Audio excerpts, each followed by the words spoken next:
서리아담을 찾아주셔서 감사합니다. 항상 건강하시고 좋은 일만 가득하시길 기원할게요. 지금 구독하시고 바로 오늘 야담 들어보시죠. 달빛조차 구름 뒤로 숨어버린 야심한 시각. 한양 명문가 조 대감댁의 안채는 쥐 죽은 듯 고요했습니다.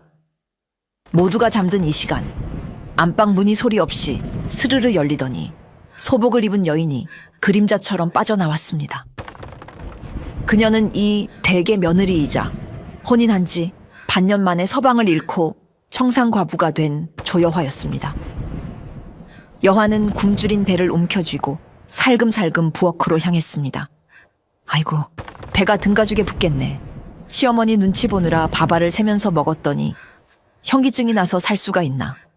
여화는 부엌 앞에 도착하자마자 군침을 삼키며 문고리를 잡았습니다. 마음이 급했던 탓일까요? 아니면 타고난 힘을 주체하지 못한 탓일까요? 그녀가 문을 당기는 순간 우지끈 하는 벼락 같은 소리가 정적을 깼습니다. 헉! 여화의 손에는 문고리만 들려있는 것이 아니었습니다. 육중한 부엌 문짝 하나가 통째로 뜯겨 나와 그녀의 손에 덜렁거리고 있었습니다. 낡아서 그런 것이 아니었습니다. 경첩이 쇠로 된 것이었는데 그 쇠가 엿가락처럼 휘어지며 뽑혀 나온 것입니다. 어떡해. 또 힘 조절을 못했어. 여화는 식은땀을 흘리며 주위를 두리번거렸습니다. 다행히 아무도 깬 것 같지는 않았습니다. 그녀는 한숨을 내쉬며 제 몸보다 큰 문짝을 한 손으로 가볍게 들어 올렸습니다. 마치 부채 하나를 드는 듯한 가벼운 몸짓이었습니다. 그녀는 문짝을 원래 자리에 조심스럽게 끼워 맞추고는 임시방편으로 붙여놓았습니다. 내일 아침에 방울이한테 일러서 고쳐놔야겠네. 쯧쯧, 이놈의 힘은 줄어들 생각을 안 하니 원. 부엌으로 들어간 여화는 소뚜껑을 열었습니다. 남은 닭백숙 한 마리가 눈에 들어오자 그녀의 눈이 번쩍였습니다. 그녀는 닭다리를 뜯으며 생각했습니다.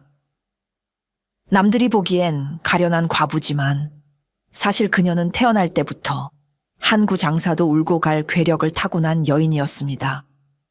어릴 적엔 바위를 들어 호두를 깎고 뛰어놀다 실수로 송아지를 넘어뜨려 다리를 부러뜨린 적도 있었습니다.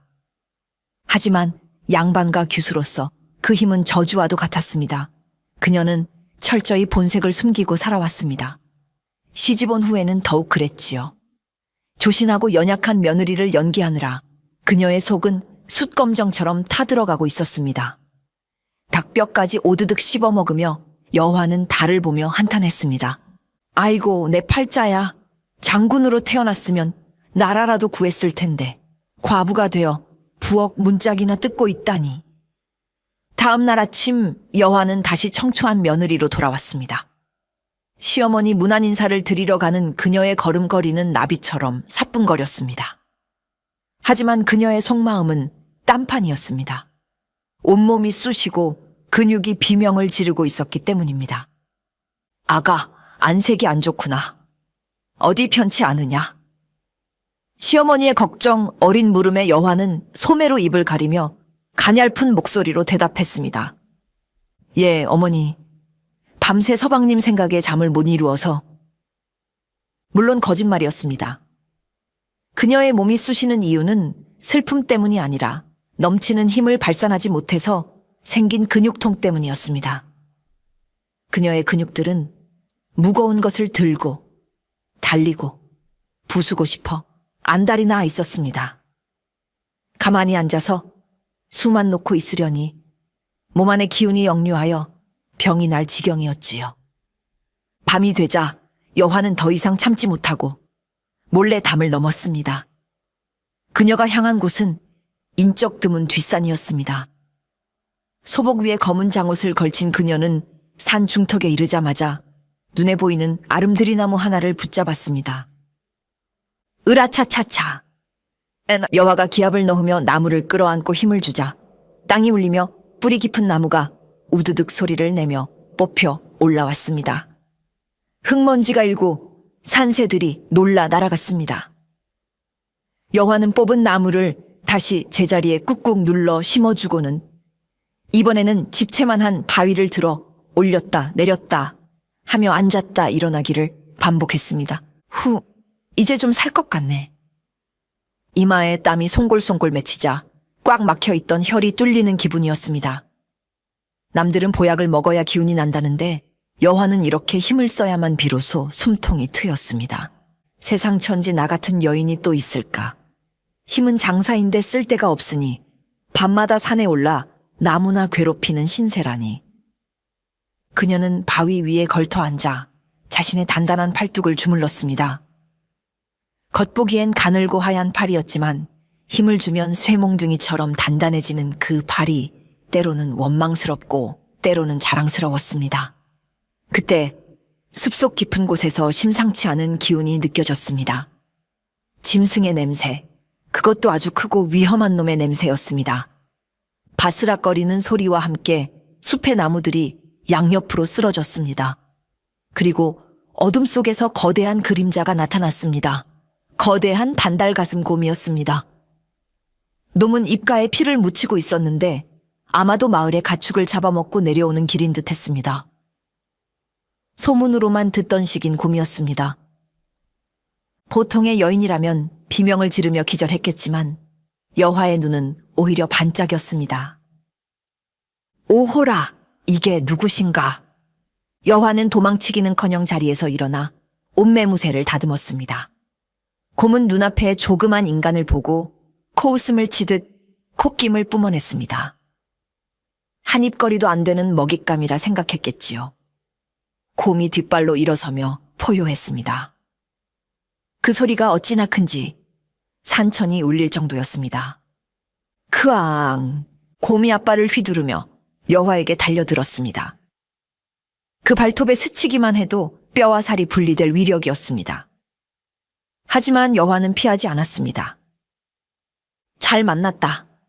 요즘 몸이 찌뿌둥했는데 네가 내 연습 상대가 되어 주려무나.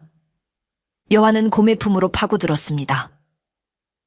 곰이 당황하여 그녀를 껴안으려 할 때 여화는 곰의 허리춤을 꽉 움켜쥐었습니다. 그리고 다리에 힘을 주고 허리를 튕겼습니다. 씨름 기술 중 하나인 배지기였습니다. 으라차. 믿을 수 없는 일이 벌어졌습니다. 거대한 곰의 몸뚱이가 여화의 허리 반동 한 번에 허공으로 붕 떠올랐습니다. 곰은 자신이 하늘을 날고 있다는 사실을 인지하기도 전에 등부터 바닥으로 곤두박질 쳤습니다. 쿵! 땅이 지진이라도 난 듯 흔들렸습니다. 곰은 비명 한 번 지르지 못하고 눈을 까뒤집으며 기절해 버렸습니다. 여화는 흙을 털며 일어났습니다. 쯧쯧, 덩치만 컸지 하체가 부실해서야 원. 밥 좀 더 먹고 다니거라. 여화는 기절한 곰의 엉덩이를 툭툭 차고는 누가 볼세라 서둘러 산을 내려왔습니다.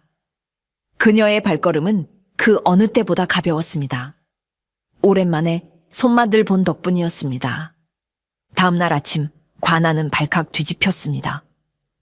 포졸들이 순찰을 돌다가 상기슬게 쓰러져 있는 거대한 식인 곰을 발견한 것입니다.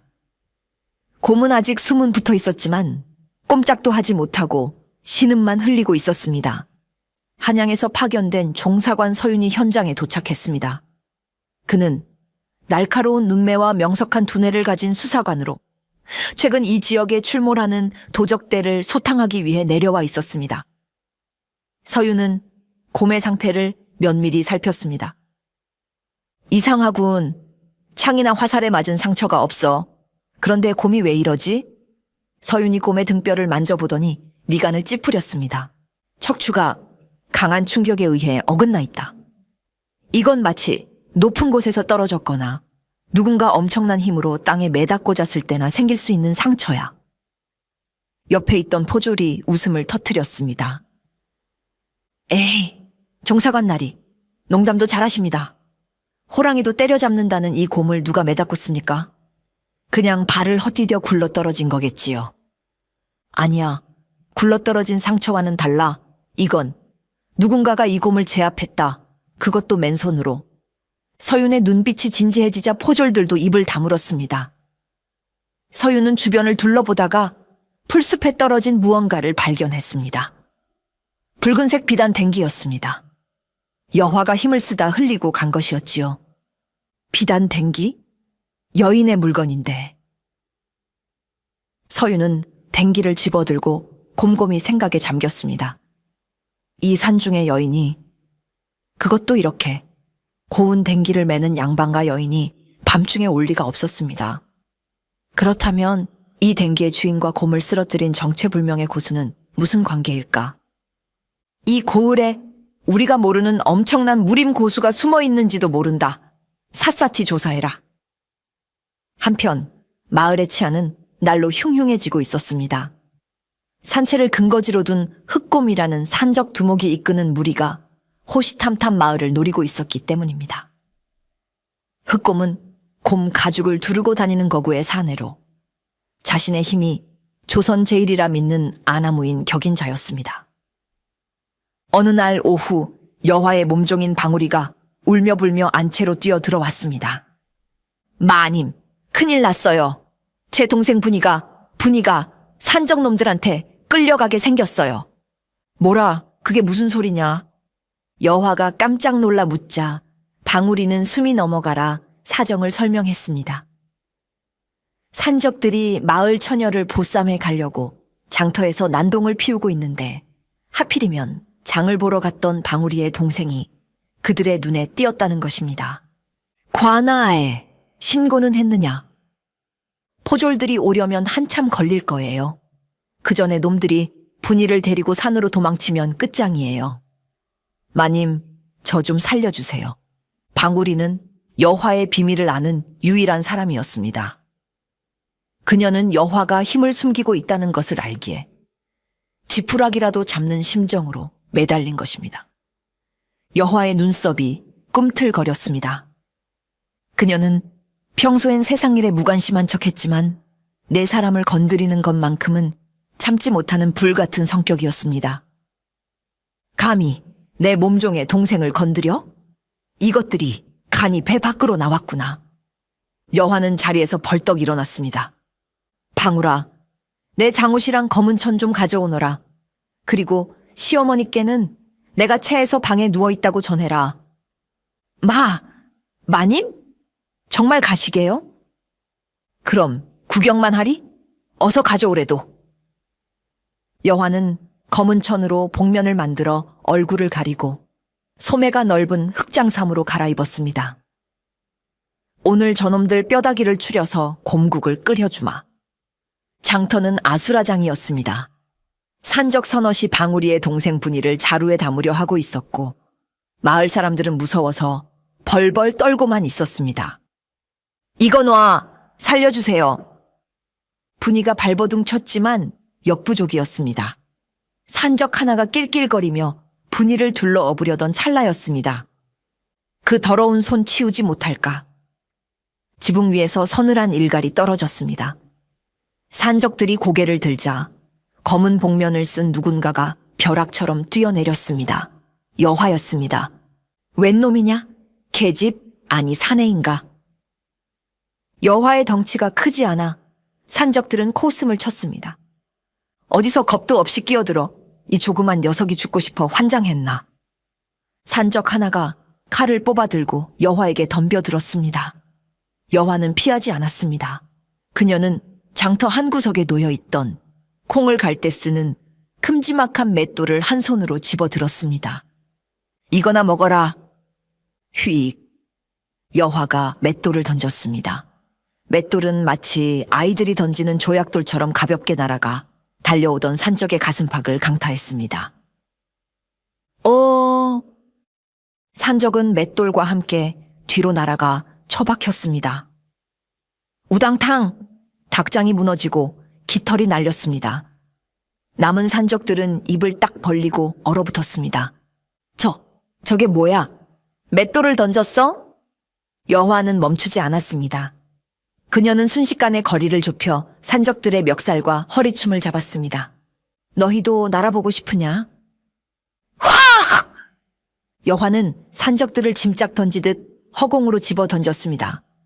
산적들은 비명을 지르며 추풍 낙엽처럼 날아가 장터 가판대 위로, 나무 위로, 개천으로 떨어졌습니다. 사람 하나를 던지는데 힘이라곤 전혀 들어가지 않는 듯 했습니다. 순식간에 상황이 정리되었습니다. 여화는 멍하니 서 있는 분이에게 다가가 자루를 벗겨주었습니다. 괜찮으냐? 언니? 아니, 누구세요? 분이가 눈을 동그랗게 뜨고 물었습니다. 목소리는 여인인데 힘은 장산이 혼란스러울 수밖에요. 알 거 없다. 집에 가서 발 닦고 잠이나 자라. 여화는 쿨하게 뒤돌아서서 담장을 넘어 바람처럼 사라졌습니다. 뒤늦게 포졸들이 달려왔지만 남은 것은 신음하는 산적들과 박살난 맷돌뿐이었습니다. 다음 날 장터의 무용담은 온 고을을 뒤덮었습니다. 사람들의 입을 타고 전해지며 여화의 활약상은 점점 부풀려졌습니다. 글쎄, 키가 8척이나 되는 거인이 나타나서 산적들을 한 손으로 비틀어 짰다니까. 아니야, 내가 봤는데 눈에서 불이 나오는 도깨비 장군이었어. 마을 사람들은 정체불명의 영웅을 밤의 장사하라고 부르기 시작했습니다. 사람들은 그가 분명 힘센 산의 대장부일 것이라 철석같이 믿었지요. 여리여리한 과부가 범인일 것이라고는 상상조차 못했습니다. 여화는 안방에서 시어머니의 다리를 주무르며 시치미를 뚝 떼고 있었습니다. 어머니, 세상이 참 흉흉하네요. 밤마다 거인이 나타나서 산적들을 혼내준다니 참 기이한 일이지요. 그러게 말이다. 그 장사가 우리 집 담도 지켜주면 좋으련만. 그나저나 아가, 좀 살살 주무르거라. 내 손이 맵구나. 시어머니가 찡그리며 말했습니다. 여화는 화들짝 놀라 손에 힘을 뺐습니다. 아이고, 죄송해요, 어머니. 제가 요새 기운이 없어서 조절이 잘 안 되나 봅니다. 기운이 없어서 세게 주무른다니 그게 무슨 소리냐. 쯧쯧, 어서 가서 보약이나 한 제 지어오너라. 여화는 속으로 쓴웃음을 지었습니다. 보약이라니, 나에게 필요한 건 보약이 아니라 힘을 쓸 수 있는 노동판인데 그녀는 밤의 장사라는 별명이 썩 마음에 들었습니다. 비록 정체를 숨겨야 하지만 자신의 힘이 누군가에게 도움이 되었다는 사실에 가슴 한구석이 뿌듯해졌습니다. 한편 종사관 서유는 밤의 장사와 식인 곰 사건의 연관성을 의심하며 탐문 수사를 계속하고 있었습니다. 그는 곰이 발견된 상이슬 근처의 민가들을 조사하다가 명문가인 조대감 댁까지 오게 되었습니다. 실례합니다.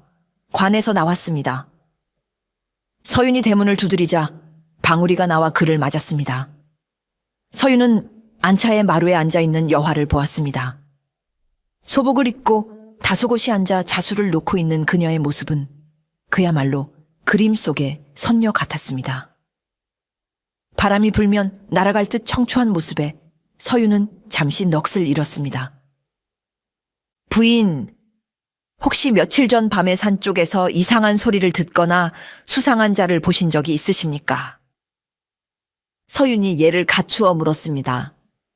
여화는 고개를 살짝 숙이며 모기만 한 목소리로 대답했습니다. 아니요. 저는 밤귀가 어둡고 겁이 많아 해만 지면 이불을 뒤집어 쓰고 잠이 듭니다. 아무것도 보지 못하였습니다.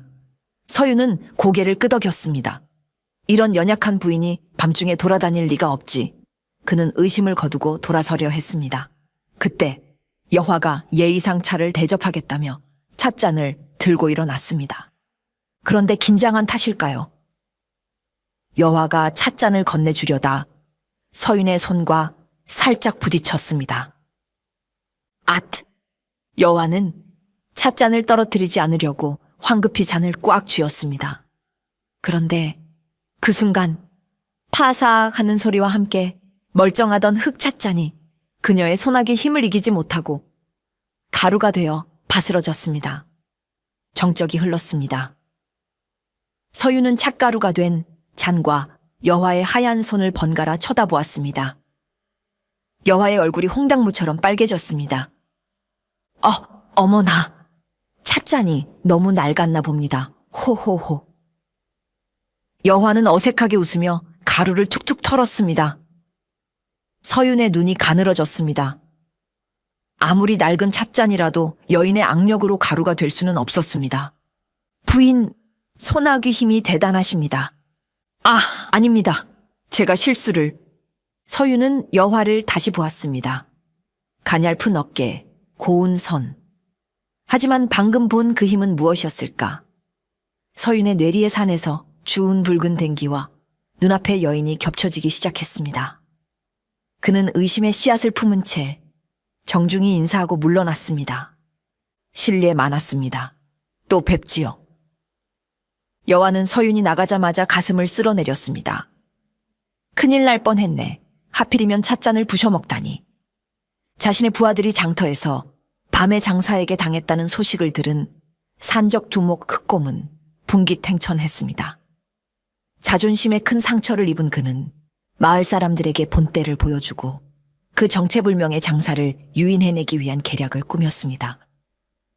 흑곰은 산적대를 이끌고 마을 장터 한복판을 점거했습니다. 그리고 모래판을 깔고 천하장사 씨름 대회를 열겠다고 선포했습니다. 이 마을에 힘 좀 쓴다는 놈들은 다 나와라. 나를 이기는 놈에게는 황소 10마리를 주겠다. 황소 10마리라는 말에 사람들이 솔깃해 모여들었습니다. 하지만 흑곰의 다음 말은 협박이었습니다. 하지만 만약 아무도 나를 이기지 못한다면 이 마을의 젊은 처녀들을 모조리 산채로 데려가겠다. 꼬우면 그 밤의 장사라는 놈 보고 나오라고 해라. 이것은 명백한 도발이자 인질극이었습니다. 흑곰은 거대한 근육을 과시하며 삿발을 맸습니다. 어쩌나 저 곰 같은 놈을 누가 이겨? 밤의 장사님은 어디 계신 거야? 사람들은 발을 동동 구르며 구원자가 나타나기만을 기다렸습니다. 여화 역시 장옷을 쓰고 인파 속에 섞여 이 광경을 지켜보고 있었습니다. 그녀의 주먹이 쥐어졌습니다. 저놈이 감히 마을 사람들을 담보로 힘자랑을 해. 여화는 당장이라도 뛰쳐나가고 싶었지만 훤한 대낮에, 그것도 수많은 사람이 보는 앞에서 과부의 몸으로 씨름판에 나갈 수는 없었습니다. 그녀의 속은 타들어갔습니다. 씨름 대회가 시작되었습니다. 마을에서 힘께나 쓴다는 장정들이 하나둘씩 나섰습니다. 대장장이, 푸죽간 주인, 지게꾼 등등. 그들은 비장한 각오로 모래판에 올랐습니다. 하지만 흑곰은 강했습니다. 아니, 압도적이었습니다. 으라차. 흑곰은 덤벼드는 장정들을 마치 지푸라기 인형 다루듯 가볍게 들어올려 내동댕이 쳤습니다. 기술도 필요 없었습니다. 그저 무식한 힘으로 찍어 누를 뿐이었습니다. 크악! 내 허리! 장정들이 추풍낙엽처럼 나가 떨어졌습니다. 흑곰은 승리의 포효를 지르며 마을 사람들을 조롱했습니다. 이게 다냐? 이 마을 사내놈들은 다 계집애들 뿐이냐? 하하하. 그 밤에 장사라는 놈도 쫄아서 도망갔나 보군. 해가 질 무렵이 되자 더 이상 나서는 사람이 없었습니다. 패배의 그림자가 짙게 드리워졌습니다. 흑곰은 약속대로 처녀들을 끌고 가라며 부하들에게 손짓했습니다. 안 돼요. 살려주세요. 처녀들이 끌려 나오며 비명을 질렀습니다. 그 중에는 또다시 방울이의 동생 분이도 포함되어 있었습니다. 방울이는 여화의 옷자락을 잡고 오열했습니다. 마님, 어떡해요? 여화는 더 이상 참을 수가 없었습니다. 양반의 체면이고 뭐고 당장 저 짐승 같은 놈을 매다꽂지 않으면 화병으로 죽을 것 같았습니다. 방울아, 나 도저히 못 참겠다. 내가 나가마. 네? 하지만 마님 얼굴을 다 아는데 어쩌시려고요? 방법이 있겠지. 안 되면 얼굴에 숯검정이라도 바르고 나가겠다. 그때 방울이의 눈이 반짝였습니다. 마님, 좋은 생각이 있어요. 남장을 하시는 거예요. 제가 마님을 털보 아저씨로 만들어 드릴게요. 방울이는 여화를 인적 드문 골목길로 데려갔습니다. 그리고 어디서 구했는지 숯검댕과 낡은 남정네의 옷까지, 그리고 말총으로 만든 가짜 수염 뭉치를 꺼냈습니다. 마님, 가만히 계셔보세요. 방구리는 여화의 하얀 얼굴에 숯을 거칠게 문질러 시커멓게 만들고 턱과 볼에는 말총 수염을 덕지덕지 붙였습니다. 고운 소복 대신 냄새나는 넝마주의 옷을 입히고 머리는 대충 헝클어 상투를 틀었습니다. 잠시 후 거울. 아니 물동이에 비친 여화의 모습은 영락없는 산골 털보 장사였습니다. 어떠냐? 좀 사내 같으냐? 여화가 굵은 목소리를 흉내내며 묻자 방울이가 엄지를 치켜 세웠습니다. 완벽해요, 마님. 아니, 김털보 아저씨. 여화는 삿발을 챙겨 들고 다시 씨름판으로 향했습니다.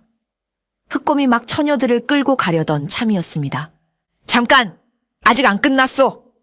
여화가 군중을 해치고 걸어 나갔습니다.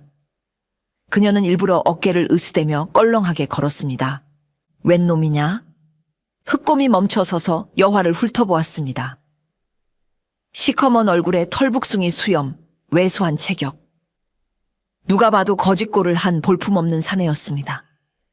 나는 지나가던 나그네 김털보라 하오.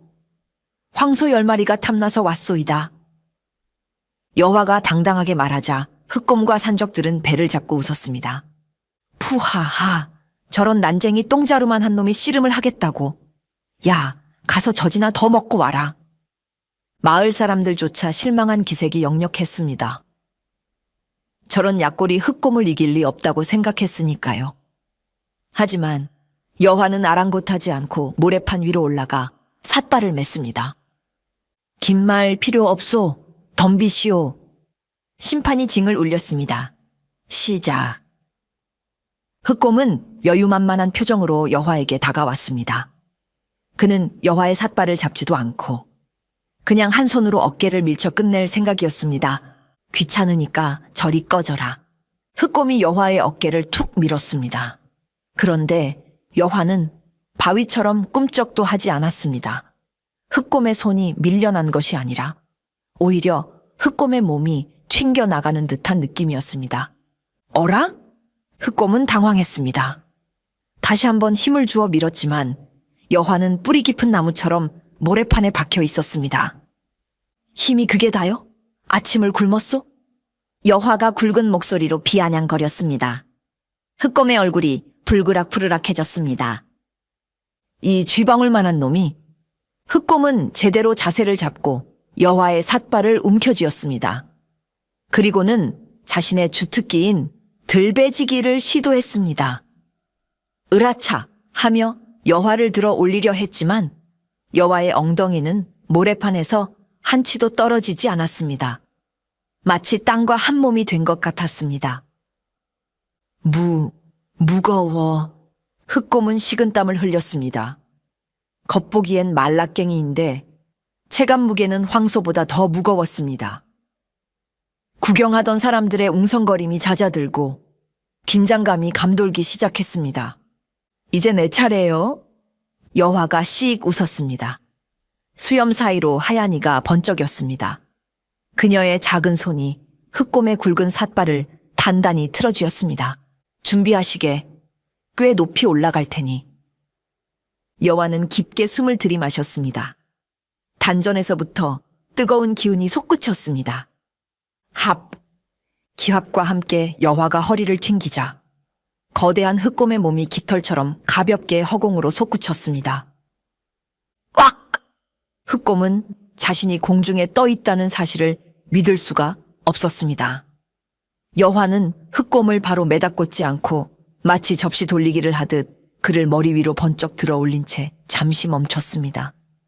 관중석에서 와! 하는 탄성이 터져 나왔습니다. 저게 뭐야? 김털보 만세. 여화는 흑곰을 든 채로 모래판을 한 바퀴 빙 돌았습니다. 어떻소? 윗공기는 좀 맑으오? 네, 내려줘. 이거 안 놔. 흑곰은 공포에 질려 발버둥 쳤지만 여화의 소나귀에서 벗어날 수는 없었습니다. 여화는 흑곰을 공중으로 휙 던졌다가 다시 받아내는 묘기까지 선보였습니다. 거구가 공깃돌처럼 춤을 추었습니다. 그것은 힘의 차이를 보여주는 완벽한 퍼포먼스였습니다. 흑곰의 자존심은 이미 땅바닥에 처박힌 지 오래였습니다. 이제 그만 내려가시지. 여화는 마지막으로 흑곰을 높이 들어 올렸다가 그대로 모래판에 내다 꽂았습니다. 쿵! 모래 폭풍이 일며 흑곰이 바닥에 처박혔습니다. 경기장이 흔들릴 정도의 충격이었습니다. 흑곰은 눈이 뒤집힌 채 대자로 뻗어버렸습니다. 완벽한 패배였습니다. 승자 김털보. 심판의 외침과 함께 장터는 열광의 도가니가 되었습니다. 사람들은 김털보를 연호하며 모래판으로 뛰어들었습니다. 산적들은 두목이 패배하자 쥐새끼처럼 도망쳤고 처녀들은 서로 부둥켜 안고 기쁨의 눈물을 흘렸습니다. 하지만 여화는 승리의 기쁨을 만끽할 새가 없었습니다. 사람들이 몰려와 행가래라도 치려고 하면 변장이 벗겨지거나 정체가 들통날 수 있었으니까요. 게다가 황소 10마리를 끌고 갈 수도 없는 노릇이었습니다. 아이고, 나는 바빠서 이만! 여화는 황소고 뭐고 다 내팽개치고 인파를 뚫고 쏜살같이 도망치기 시작했습니다. 장사님, 어디 가십니까? 상금 받아 가셔야죠. 사람들이 불렀지만 여화는 뒤도 돌아보지 않고 골목길로 사라졌습니다. 이 모든 광경을 흥미롭게 지켜보던 사람이 있었으니 바로 종사관 서윤이었습니다. 그는 김털보의 움직임에서 묘한 기시감을 느꼈습니다. 곰을 쓰러뜨린 기술, 찻잔을 부수던 악력, 모든 것이 하나의 점으로 연결되고 있었습니다. 저 자를 놓쳐선 안 된다. 서윤은 날렵하게 몸을 날려 도망치는 김털보의 뒤를 쫓았습니다. 여화는 누군가 쫓아오는 기척을 느끼고 더욱 속도를 높였습니다. 그녀는 담장을 훌쩍 넘고 지붕을 타며 필사적으로 도주했습니다. 하지만 서윤 역시 무예가 출중한 무관이었습니다. 끈질기게 거리를 좁혀왔지요. 거기 서시오! 할 말이 있소. 아이고 끈질긴 양반 같으니. 여화는 급한 마음에 높은 담장을 뛰어넘으려다 그만 기와장에 발이 걸려 비틀거렸습니다. 중심을 잡느라 발을 헛디디면서 신발 한 짝이 벗겨져 담장 아래로 떨어지고 말았습니다. 여화는 신발을 주울 겨를도 없이 맨발로 도망쳤습니다. 뒤따라온 서윤은 담장 아래 떨어진 신발을 주워 들었습니다. 그것은 털보 장사가 신기에는 너무나 작고 고운 양반과 여인들이 신는 비단 꽃신이었습니다. 그리고 신발 안쪽에는 가문의 표식이 희미하게 수놓아져 있었습니다. 서윤의 입가에 애미소가 번졌습니다. 역시 내 짐작이 맞았군. 다음 날 오후 서윤은 꽃신을 들고 조대감 댁을 다시 찾았습니다. 여화는 어젯밤의 활극으로 온몸이 뻐근했지만 애써 태연한 척하며 서윤을 맞았습니다. 종사관 나리께서 또 어인 일이십니까? 서윤은 품에서 꽃신 한 짝을 꺼내 여화 앞에 내려놓았습니다. 부인, 혹시 이 신발의 짝을 찾고 계시지는 않으십니까? 여화의 심장이 덜컥 내려앉았습니다. 어젯밤 잃어버린 바로 그 꽃신이었습니다. 그녀는 최대한 놀란 척하며 눈을 동그랗게 떴습니다. 어머나, 이것은 제가 아끼는 꽃신인데 며칠 전 도둑이 들어 잃어버렸던 것입니다. 나리께서 어찌 이것을 가지고 계십니까? 도둑이라. 참으로 솜씨 좋은 도둑인가 봅니다. 담장을 넘다가 흘린 모양인데 신발 주인이 꽤나 날래더군요. 마치 천하장사 김털보처럼 말입니다. 서윤은 의미심장한 눈빛으로 여화를 응시했습니다. 여화는 식은땀이 흘렀지만 끝까지 오리발을 내밀었습니다. 김털보라니요? 저는 그런 사람 모릅니다. 그리고 저는 담장은커녕 문턱 넘기도 힘겨운 사람입니다. 그때 여화가 긴장한 나머지 탁자를 짚었는데 우지끈 소리와 함께 탁자 모서리가 부서져 나갔습니다. 나무 파편이 튀었습니다. 두 사람 사이에 정적이 흘렀습니다. 여화는 부서진 탁자 조각을 슬그머니 등 뒤로 감추며 어색하게 웃었습니다. 호호호, 탁자가 많이 낡았나 봅니다. 나무가 사가서. 서윤은 터져나오는 웃음을 간신히 참으며 고개를 끄덕였습니다. 예, 그렇군요. 참으로 힘이 센, 아니 낡은 탁자군요. 신발은 돌려드릴 테니 문단속 잘하십시오. 또 도둑이 들지 모르니까요. 서윤은 확신을 가진 채 돌아갔습니다. 여화는 그 자리에 주저앉아 한숨을 쉬었습니다. 들켰나? 들킨 거지? 아이고, 망했네, 망했어. 한편 망신을 당하고 쫓겨난 흑곰은 복수심에 불타올랐습니다. 그는 남은 부하들과 인근의 다른 산적 패거리까지 규합하여 마을을 쑥대밭으로 만들 계획을 세웠습니다. 목표는 단 하나, 자신을 망신 준 김털보를 찾아내 죽이는 것이었습니다. 며칠 뒤 밤, 횃불을 든 수십 명의 산적들이 마을을 습격했습니다. 그들은 김털보가 나타나지 않자 마을에서 가장 큰 기와집인 조대감댁으로 쳐들어갔습니다.